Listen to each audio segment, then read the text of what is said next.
Constructors and destructors. Constructors वो functions हैं हर class में जो मौजूद होते हैं, और अगर ना भी मौजूद हों तो बाय डिफ़ॉल्ट कंपाइलर ऐड कर देता है। इस्तेमाल कब होते हैं? जब क्लास अपना ऑब्जेक्ट क्रिएट करती है। क्लास के ऑब्जेक्ट्स नॉर्मली मेन में क्रिएट होते हैं, और इनका मकसद क्या होता है कि डाटा मेंबर्स को इनिशियलाइज़ किया जा सके। हर दफ़ा जब ऑब्जेक्ट बनता है तो उसमें वही वेरिएबल्स बनते हैं जो क्लास के प्राइवेट सेक्टर में मौजूद होती हैं। उन वेरिएबल्स को इनिशियलाइज़ करने के लिए कंस्ट्रक्टर्स इस्तेमाल करते हैं। एक क्लास में मल्टीपल कंस्ट्रक्टर्स हो सकते हैं, और उनकी मुख्तलिफ एग्जांपल्स अगली स्लाइड्स में मौजूद हैं। डिस्ट्रक्टर्स वो फंक्शंस हैं जो हर क्लास में मौजूद होते हैं और कंस्ट्रक्टर के ऑपोजिट काम करते हैं, यानी जब ऑब्जेक्ट डिस्ट्रॉय हो रहा होता है या मेमोरी से जगह छोड़ रहा होता है तो उस वक्त मेमोरी को डी एलोकेट कर इस्तेमाल किए जाते हैं। आपके सामने एक एग्जांपल है जिसमें एक एम्प्लॉय नाम की क्लास है और उसमें आपके पास एक कंस्ट्रक्टर मौजूद है जो सिर्फ एक लाइन प्रिंट कर रहा है। वो लाइन ये है कि employees class object is created, just to show कि कंस्ट्रक्टर किस तरह काम करता है, या जिस वक्त ऑब्जेक्ट क्रिएट होता है उस वक्त किस तरह कॉल होता है। इस चीज़ को शो करने के लिए एग्जांपल बनाई है। अब आप देखें कि इस क्लास में आपके पास एक वेयर वन नाम का इंटीजर वेरिएबल है। जब आप मेन में इसका एक ऑब्जेक्ट क्रिएट करते हैं और इस कोड को रन करते हैं तो आपके सामने जो आउटपुट आती है वो वही लाइन है जो कंस्ट्रक्टर में आपने सी आउट करवाई थी। इसका मतलब है कि कंस्ट्रक्टर रन हो गया था जिस वक्त ऑब्जेक्ट क्रिएट हुआ। अब और इसके अलावा कब कंस्ट्रक्टर कॉल किए जाते हैं तो उसके 4 पॉइंट्स लिखे हैं। एक तो तब जब ऑब्जेक्ट क्रिएट होता है, नॉर्मल मेथड है। दूसरा, तब जब डायनामिकली मेमोरी एलोकेट की जा रही होती है उस वक्त। तीसरा, जिस वक्त क्लास का कोई आर्ग्यूमेंट पास किया जा रहा होता है बाय वैल्यू। अब जब भी किसी ऑब्जेक्ट को बाय वैल्यू पास किया जा रहा होता है तो उसकी एक कॉपी क्रिएट होती है, यानी उसी ऑब्जेक्ट का एक नया ऑब्जेक्ट कॉपी में एक नया ऑब्जेक्ट क्रिएट होता है, डुप्लीकेट ऑब्जेक्ट। और इसके अलावा चौथा पॉइंट ये है कि जिस वक्त एक ऑब्जेक्ट रिटर्न हो रहा होता है बाय वैल्यू, यानी जब आप उसे रिटर्न कर रहे होते हैं उस वक्त भी उसकी एक कॉपी क्रिएट हो रही होती है। तो इन सब केसेस में कंस्ट्रक्टर्स को कॉल किया जाता है। इन शॉर्ट, जिस जगह पर भी ऑब्जेक्ट नया क्रिएट हो रहा होता है वहाँ कंस्ट्रक्टर को कॉल। एक एग्जांपल देखें डेट क्लास की। यहाँ पर आपके पास एक सिंपल डिफ़ॉल्ट कंस्ट्रक्टर है, एक पैरामीटराइज्ड कंस्ट्रक्टर है, एक गेट मंथ का फंक्शन है, एक इंक्रीमेंट डे का फंक्शन है और एक गेट डे का फंक्शन है। इसके अलावा इसके पास 3 डाटा मेंबर्स हैं प्राइवेट में, मंथ और ईयर। अब यहाँ पर देखते हैं कि डिफ़ॉल्ट कंस्ट्रक्टर जो है वो किस वक्त कॉल हुआ है। उसकी रेड कलर से आपके सामने उसकी स्टेटमेंट लिखी हुई नज़र आ रही है, वो है डेट टुडे। ये टुडे नाम का जो ऑब्जेक्ट बना है इसमें ज़ाहिर है वही तीनों वेरिएबल्स मौजूद होंगे, डे, मंथ और ईयर। और क्योंकि जिस तरह से ये बनाया गया है तो इसके नतीजे में डिफ़ॉल्ट कंस्ट्रक्टर कॉल होगा जिसकी बॉडी में कोई भी कोड नहीं है, जो सिंपली नाम का कंस्ट्रक्टर सिर्फ मौजूद है। अब देखिएगा एक और कंस्ट्रक्टर मौजूद है सेकंड एग्जांपल में, जो कि पैरामीटराइज्ड था जैसे कि हमने पीछे देखा। इस कंस्ट्रक्टर की मदद से जब ऑब्जेक्ट क्रिएट किया जाएगा तो ये लाइन लिखी जाएगी, डेट टुडे 9/20/1999। तो ये रिस्पेक्टिव जो आप इनपुट्स दे रहे हैं इनको रिस्पेक्टिव उसके अंदर वेरिएबल्स के अंदर पुट कर देगा। नाम तो इसका भी टुडे ही है, लेकिन इसके अंदर आपके पास डे में 9, मंथ में 9, डे में 20 और ईयर में 1999 स्टोर हो जाएगा। अगर आप कोई कंस्ट्रक्टर खुद से प्रोवाइड नहीं करते तो कंपाइलर ऑटोमेटिकली जनरेट कर देता है एक कंस्ट्रक्टर एम्प्टी बॉडी के साथ। ये किसी डाटा मेंबर को इनिशियलाइज तो नहीं करता, लेकिन सिर्फ कंस्ट्रक्टर के लिए खाना पूरी करता है कि कंस्ट्रक्टर का मौजूद होना ज़रूरी है। और क्योंकि प्रोग्रामर इसको ऐड करना भूल गया तो इसको बाय डिफ़ॉल्ट ऐड कर दिया जाए। जैसा कि आपके सामने इस एग्जांपल में डिफ़ॉल्ट कंस्ट्रक्टर जो है वो बना हुआ नज़र आ रहा है, डेट क्लास का डिफ़ॉल्ट कंस्ट्रक्टर। यहाँ पर सबकी डिफ़ॉल्ट वैल्यूज़ होती हैं। इस तरह एक पैरामीटराइज्ड कंस्ट्रक्टर बना हुआ नज़र आ रहा है। अच्छा, अब हम मल्टीपल कंस्ट्रक्टर्स की बात करते हैं कि अगर आपको अपने प्रोग्राम में मुख्तलिफ तरीके से डेट्स क्रिएट करनी है तो वो कौन से मुख्तलिफ तरीके हैं जिनसे क्रिएट की जा सकती है। यहाँ पर पहली 4 आपको लाइनें लिखी नज़र आ रही हैं ऑब्जेक्ट की क्रिएशन की। इनमें से आपके पास टुडे नाम की एक जो पहली लाइन है ये डिफ़ॉल्ट कंस्ट्रक्टर को कॉल कर रही है। टुडे नाम की जो दूसरी लाइन है, जो दूसरा ऑब्जेक्ट क्रिएट हो रहा है, ये किस तरह से क्रिएट कर रहा है कि ये एक स्ट्रिंग पास कर रहा है, और इस कंस्ट्रक्टर के कोड में डेफिनेटली स्ट्रिंग को 3 हिस्सों में डिवाइड कर दिया जाएगा, जिसमें से मंथ को उठा के मंथ में डाल दिया जाएगा, डे को डे में और ईयर को ईयर में। जो तीसरा आपके पास एग्जांपल है ये 3 सेपरेट पैरामीटर्स ले रहा है, और 3 पैरामीटर्स जो ले रहा है उनमें पहला आपका मंथ है, दूसरा आपका डे है और तीसरा आपका ईयर है, और रिस्पेक्टिव वेरिएबल्स में इनको प्लेस कर रहा है। और जो आपका चौथा यहाँ पर सेम एज टुडे नाम का ऑब्जेक्ट है, इसकी ब्रैकेट में एक ऑलरेडी एग्जिस्टिंग ऑब्जेक्ट टुडे पास किया गया है। This is called as copy constructor. यानी एक ऑब्जेक्ट को एक एग्जिस्टिंग ऑब्जेक्ट की कॉपी के तौर पर क्रिएट करना। जैसा कि हम देख रहे हैं, देखकर ही समझ आ रही है कि सेम एज टुडे नाम का जो ऑब्जेक्ट क्रिएट होगा वो बिल्कुल कॉपी होगी किसकी, टुडे की। इनके डिफरेंट वेरिएंट्स आपके पास मौजूद होने ज़रूरी हैं, और ये जो डिफरेंट कंस्ट्रक्टर्स एक ही वक्त में एक ही क्लास में मौजूद होते हैं, इसको समटाइम्स कंस्ट्रक्टर्स की ओवरलोडिंग भी कहा जाता है। जैसे हमने ओवरलोडेड फंक्शंस पढ़े थे कि वो फंक्शंस जिनका नाम तो सेम है लेकिन कोई ऐसी उनकी डेफिनेशन में फ़र्क है, पैरामीटर्स की तादाद में या आर्ग्यूमेंट्स में या रिटर्न टाइप में, जिसकी मदद से पता लगाया जा सकता है कि ये डिफरेंट फंक्शंस हैं। यहाँ पर हम देखते हैं कि multiple ways to initialise a date object क्या है।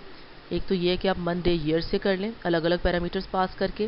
दूसरा क्या है कि डेट स्ट्रिंग आप दे दें, जैसे पिछली एग्जांपल में देखा, और किसी नोन फॉर्मेट में, और स्ट्रिंग को कंस्ट्रक्टर के कोड के अंदर तोड़ के 3 हिस्सों में डिवाइड करके 3 वेरिएबल्स में पुट कर दें। तीसरा मेथड ये है कि आप एक एग्जिस्टिंग डेट ऑब्जेक्ट की मदद से एक नया डेट ऑब्जेक्ट क्रिएट कर लें।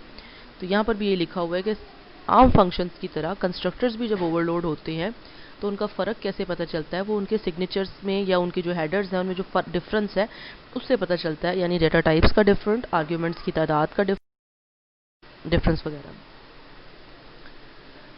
जब ओवरलोडेड कंस्ट्रक्टर्स को कॉल करते हैं तो यहाँ पे आपको ये उसी तरह की 4 लाइनें लिखी हुई नज़र आ रही हैं, जिसमें पहली में डिफ़ॉल्ट कंस्ट्रक्टर कॉल हो रहा है, दूसरी में आपका पैरामीटराइज्ड कंस्ट्रक्टर कॉल हो रहा है जो 3 पैरामीटर्स ले रहा है, तीसरी में आपका एक पैरामीटराइज कंस्ट्रक्टर कॉल हो रहा है जो सिर्फ एक पैरामीटर ले रहा है जो कि एक स्ट्रिंग है, और चौथे में आपके पास एक कॉपी कंस्ट्रक्टर कॉल हो रहा है जो एक एग्जिस्टिंग ऑब्जेक्ट की मदद से नया ऑब्जेक्ट क्रिएट कर रहा है। अब इनिशियलाइजेशन का ऑर्डर क्या है, तो ये पहले बता दें कि जिस ऑर्डर में वेरिएबल्स डिक्लेयर हुए होते हैं उसी ऑर्डर में वेरिएबल्स में वैल्यूज प्लेस कर दी जाती हैं। फॉर एग्जांपल, आपने 2 वेरिएबल्स एक्स और वाई बनाए क्लास के अंदर, और अब आप जब कंस्ट्रक्टर कॉल करते हैं या कोई भी आप जो है ऑब्जेक्ट क्रिएट करते हैं, उसकी ब्रैकेट में आप 1 और 2 पास कर देते हैं, तो बाय डिफ़ॉल्ट 1 एक्स में जाएगा और 2 जो है वो वाई में चला जाएगा। अब कुछ इनिशियलाइजेशन लिस्ट की पिटफॉल्स के बारे में बात करते हैं। पिटफॉल्स बेसिकली क्या हैं, कुछ थोड़े प्रॉब्लम्स जो इस सिलसिले में आ जाते हैं। डिस्कस किया गया है कि आपके पास यहाँ पर एक माईस्ट्रिंग नाम की क्लास है जिसमें आपके पास 2 वेरिएबल्स हैं, एक अनसाइंड इंटीजर है लेंथ नाम का, और एक आपके पास कैरेक्टर टाइप पॉइंटर है। डेफिनेटली वो कैरेक्टर टाइप स्ट्रिंग या एरे को अपने अंदर स्टोर करेगा। रैप उसका नाम है। हम पब्लिक में आ जाते हैं, यहाँ पे इसका कंस्ट्रक्टर बना हुआ है। कंस्ट्रक्टर की बॉडी में देखते हैं कि हम इसको पास क्या कर रहे हैं, इसको एक constant character type string CP नाम की पास कर रहे हैं। फिर हम इसके कोड में आके इस सीपी नाम की स्ट्रिंग का जो लेंथ है वो strlen फंक्शन की मदद से फाइंड करके len में प्लेस कर रहे हैं, और उसके बाद एक नई जो है हम डायनेमिकली मेमोरी एलोकेट कर रहे हैं। उसमें हम क्या कर रहे हैं कि रैप नाम की जो हमारी अपनी पॉइंटर टू दी स्ट्रिंग है उसकी मदद से हम एक नई कैरेक्टर टाइप अरे len+1 जो है वो क्रिएट करें। बेसिकली ये हो क्या रहा है, इसमें आपकी जो यूज़र की तरफ से इनपुट की गई, मेन में ज़ाहिर जब ये ऑब्जेक्ट बना होगा तो एक स्ट्रिंग इनपुट की गई होगी, वो स्ट्रिंग सीपी नाम की है। आपने पता लगाना है कि वो स्ट्रिंग जो है वो उसकी लेंथ कितनी है, और उतनी लेंथ की आप अपनी डायनेमिक मेमोरी जो है वो एलोकेट कर रहे हो और उसको वहाँ पर प्लेस कर रहे हो। तो बेसिकली यूज़र की दी गई स्ट्रिंग से आप अपने क्लास के अंदर मौजूद जो डाटा मेंबर्स हैं उनको इनिशियलाइज कर रहे हो। उसमें रैप वो मेंबर है जिसे इनिशियलाइज करना है, और लेन वो मेंबर है जो रैप को की लेंथ को पता लगाने के लिए इस्तेमाल किया जा रहा है। यहाँ नीचे 2 पॉइंट्स लिखे हुए हैं कि लेन रैप के बाद इनिशियलाइज हो रहा है, लेकिन रैप जो है वो लेन को यूज़ कर रहा है, जिसकी वजह से यहाँ पर आपके पास जो है वो इशू आता है। सो कहने का मतलब ये है कि अगर एक वेरिएबल जो है उसको आप यूज़ कर रहे हैं किसी दूसरे वेरिएबल को बनाने में, तो पहले उसको इनिशियलाइज कर लिया जाए।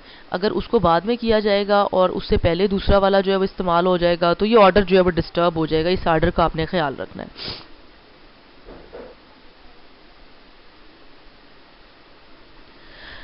ऑब्जेक्ट्स की अरेज भी क्रिएट की जा सकती हैं, और ऑब्जेक्ट्स की अरेज के लिए पॉइंटर्स भी क्रिएट किए जा सकते हैं, बिल्कुल जिस तरह आम डाटा टाइप्स के लिए आप इंट एरे 7 बना लेते हैं या इंट स्टैटिक ARR बना लेते हैं, यानी पॉइंटर टू एन अरे या सिंपली एन अरे। उसी तरह ऑब्जेक्ट्स की अरेज भी कंस्ट्रक्ट की जा सकती हैं। यहाँ पर आपके पास कॉम्प्लेक्स नाम की कोई क्लास है, उसका एक ऑब्जेक्ट बना है CMPLARR, और उसकी 10 आइटम्स की अरे बनी है। अब ये जो 10 आइटम्स हैं बेसिकली ये 10 डिफरेंट ऑब्जेक्ट्स हैं, क्योंकि अरे है तो ये कॉन्टिग्यूसली मेमोरी में एलोकेट इनको जगह की जाएगी। इसी तरह डेट जो आपकी क्लास है उसका एक ऑब्जेक्ट डेट अरे नाम का बना है, उसमें 20 डेट्स जो है स्टोर करने की कैपेसिटी है, और ये सब भी कॉन्टिग्यूसली स्टोर हो गई हुई है मेमोरी में।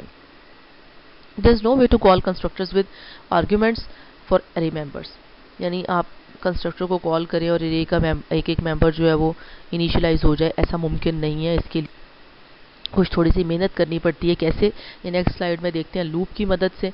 यहाँ पर हम क्या है कि आपने क्या किया कि एक अरे बनाने की बजाय एक पॉइंटर्स की अरे बना ली, और ये पॉइंटर्स जो हैं ये 31 जो है आपके पास पॉइंटर्स हैं जो डेट टाइप की अरेज को पॉइंट कर रहे हैं। यानी ये आप समझ लें कि एक 2 डायमेंशनल अरे बन गई है, और हर जो पॉइंटर है वो पॉइंट कर रहा है एक डिफरेंट अरे की तरफ, जो बजाते खुद एक डेट है या स्ट्रिंग है। नेक्स्ट देखिएगा, आपने एक लूप लगाया 0 से 31 डेज का, और अब आप इस डेट्स की मदद से इसको एक एक दिन फराहम करते जा रहे हैं। यानी ये जो यहाँ पे आप ब्रैकेट में डे दे रहे हैं, ये बेसिकली क्या है, पॉइंटर नंबर है। पॉइंटर नंबर 0 पे आप एक नई डेट जो है उसका एड्रेस प्लेस कर रहे हैं। वो नई डेट आपकी यकीनन डायनेमिक मेमोरी है जो हीप पे एलोकेट हो रही है, और वो नई डेट क्या है, 9, और बीच में डे जो मंथ 9 होगा, डे जो है वो 0 होगा, और ईयर 1999 होगा। इसी तरह जब ये लूप आगे चलेगा और डे की वैल्यू 1 हो जाएगी, तो पॉइंटर नंबर 1 जो है आपकी अरे का, वो पॉइंट कर रहा होगा हीप में क्रिएट की गई एक नई डेट की तरफ, और वो नई डेट क्या होगी, 9/1/1999। इसी तरह ये जो लूप है क्या कर रहा है, 0 से 31 तक जितने भी आपके पास डेज हैं 9th मंथ ऑफ 1999 के, इनको डिफरेंट जगहों पर हीप में एलोकेट कर रहा है, इनके लिए जगह, यानी इनको क्रिएट कर रहा है। और वो जो पॉइंटर्स हैं आपके पास, जो आपने 31 पॉइंटर्स बनाए हैं डेट अरेज के, तो ये जो है आपकी हेल्प कर रहे हैं इस हीप को एक्सेस करने में या इस हीप तक पहुंचने में। तो पॉइंटर्स की अरे है, और फर्दर 31 डिफरेंट अरेज हैं जो कि हीप में स्टोर हुई हुई हैं, और वो अपने अंदर एक एक डेट को स्टोर कर रही हैं। अब बात करते हैं कॉपी कंस्ट्रक्टर की। ये एक नए ऑब्जेक्ट को किसी एग्जिस्टिंग ऑब्जेक्ट से क्रिएट करने के लिए इस्तेमाल किया जाता है। कॉपी कंस्ट्रक्टर एक बेसिकली आपका ख़ास किस्म का कंस्ट्रक्टर है जिसकी पहचान भी ज़ाहिर है उसके डिफरेंट सिग्नेचर से होती है। यहाँ पर आप देख रहे हैं उसका सिग्नेचर कैसा बना हुआ नज़र आ रहा है, जिसमें आप उसको एक एड्रेस पास कर रहे हैं, रेफरेंस पास कर रहे हैं एक एग्जिस्टिंग ऑब्जेक्ट का। एक एग्जांपल देखते हैं। यहाँ पर डेट का जो कॉपी कंस्ट्रक्टर इस्तेमाल हो रहा है वो क्या कर रहा है, अगर आप इसको गौर से देखें तो इसमें डेट का आप उसको एक रेफरेंस पास कर रहे हैं। ये बेसिकली क्या है, ये आपकी एग्जिस्टिंग डेट है जिससे आप कॉपी करके अपने नए बने हुए ऑब्जेक्ट में पुट करना चाहते हैं वैल्यूज़ को। तो जो नया बना हुआ ऑब्जेक्ट है वो कोड के अंदर देखिएगा वो आपके इक्वल असाइनमेंट ऑपरेटर के लेफ्ट हैंड साइड पर है, और जिसके साथ डॉट लगा हुआ है वो इस डेट को रिप्रेजेंट कर रहा है जो ऑलरेडी एग्जिस्ट कर रही है। तो बेसिकली आप क्या कर रहे हैं, ऑलरेडी एग्जिस्टिंग डेट के मंथ की वैल्यू जो है उसको उठाकर नए ऑब्जेक्ट के मंथ में पुट कर रहे हैं, ऑलरेडी एग्जिस्टिंग डेट के डे के वैल्यू को नए ऑब्जेक्ट के डे में पुट कर रहे हैं, और उसके ईयर के वैल्यू को नए ऑब्जेक्ट के ईयर में पुट कर रहे हैं।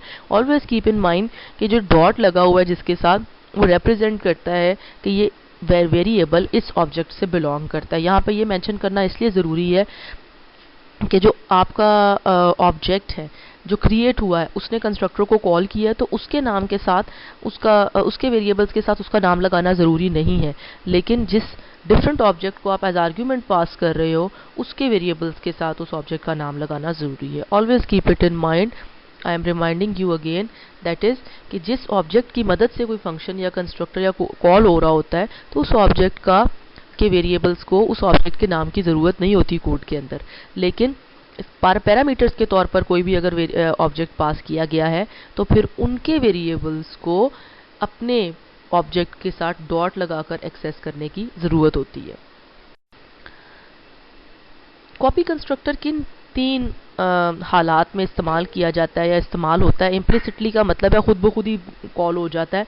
तो वो 3 केसेस ये हैं कि जब एक एग्जिस्टिंग ऑब्जेक्ट की मदद से एक नया ऑब्जेक्ट आप डिफाइन करते हैं तब, या जब आप किसी ऑब्जेक्ट को by value as a function argument pass कर रहे होते हैं तब, और जब आप किसी ऑब्जेक्ट को बाय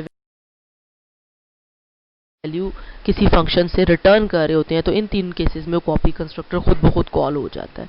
अब यहाँ पे एक नया ऑब्जेक्ट क्रिएट होने की एग्जांपल देखें जिसमें एक नया ऑब्जेक्ट EOSEM डेट का क्रिएट हुआ है, और अब इसी की मदद से आप देखें पास बाय वैल्यू है कि आपके पास ये सिंपली जो 2 लाइनें लिखी हुई हैं आपको पास बाय वैल्यू और रिटर्न बाय वैल्यू की जो है ना मिसाल दे रही हैं। पहली लाइन देखें तो इसमें EOSEM2 है, ये एक ऑब्जेक्ट है जो क्रिएट हो रहा है एग्जिस्टिंग ऑब्जेक्ट EOSEM की मदद से। तो this is called as pass by value. यहाँ पर आप एक एग्जिस्टिंग ऑब्जेक्ट की मदद से एक नए ऑब्जेक्ट को क्रिएट कर रहे हैं, और क्योंकि कंस्ट्रक्टर कॉल हो रहा है तो ये एक फंक्शन कॉल है, और फंक्शन कॉल की ब्रैकेट में एक ऑब्जेक्ट एग्जिस्टिंग जो है वो पास किया जा रहा है by value, that is why यहाँ पर एक ऑटोमेटिकली आपके पास एक नया ऑब्जेक्ट क्रिएट हो रहा है। इसके बाद हम देखते हैं दूसरी लाइन जिसमें आप देखते हैं कि EOSEM is equal to EOSEM जब आप लिखते हैं तो यहाँ पर बेसिकली क्या हो रहा है, ये इक्वल शायद वाहिद ऑपरेटर है जो इस मकसद के लिए जो है ओवरलोड हुआ हुआ है, यानी इस काम के लिए कंपाइलर में खुद ब खुद से इसकी ऑटोमेटिक कोडिंग हुई हुई है और आपको जो है खुद से इस ऑपरेटर को इस्तेमाल करने के लिए कोड नहीं लिखना पड़ता। इक्वल साइन लिख देते हैं तो ये भी यही काम कर रहा है कि इस 3 को भी EOSEM की मदद से ही जो है वो क्रिएट कर रहा है। इसी तरह यहाँ पर आप देखें जो फोर्थ कोड की लाइन लिखी है, इसमें आप एक पॉइंटर क्रिएट कर रहे हैं डेट टाइप का और उसकी मदद से आप क्या कर रहे हैं कि एक जो है वो डायनेमिक ऑब्जेक्ट क्रिएट कर रहे हैं, लेकिन इस ऑब्जेक्ट को भी कॉपी के तौर पर क्रिएट कर रहे हैं, यानी एक पॉइंटर बना रहे हैं अपने कोड की स्टैक के ऊपर और उस पॉइंटर की मदद से हीप के ऊपर एक नया ऑब्जेक्ट क्रिएट कर रहे हैं और जो नया ऑब्जेक्ट क्रिएट हो रहा है वो भी एक एग्जिस्टिंग ऑब्जेक्ट की कॉपी है। कुछ और कोड की एग्जांपल देखते हैं जिसमें आपके पास डेट डिफरेंस नाम का एक फंक्शन है और ये दो डेट्स को जो है माइनस कर रहा होगा, डेफिनेटली नाम से ही पता चल रहा है। इसमें दो डेट्स आप एज फंक्शन आर्ग्यूमेंट्स पास कर रहे हो, तो जब इस फंक्शन को आप कॉल करते हो तो इस फंक्शन को कॉल करते वक्त दो डेट्स आपको इसको प्रोवाइड करनी पड़ती हैं। इसमें आप देखें कि जो दो ब्रैकेट में वैल्यूज़ जा रही हैं वो दो बनाई गई डेट्स हैं, एक खाली है और एक जो है वो आपकी पैरामीटराइज्ड कंस्ट्रक्टर की मदद से क्रिएट की गई है, EOSEM और टुडे। अब ये EOSEM डेफिनेटली जाके डेट 1 में स्टोर हो जाएगी और टुडे जो है डेट 2 में। इस दौरान एक जो है बाय वैल्यू पास करने के दौरान आपकी इन दोनों ऑब्जेक्ट्स की कॉपीज क्रिएट होंगी D1 और D2 नाम से, जो कि इस के कोड में डेट डिफ नाम के फंक्शन के कोड में इस्तेमाल होंगे।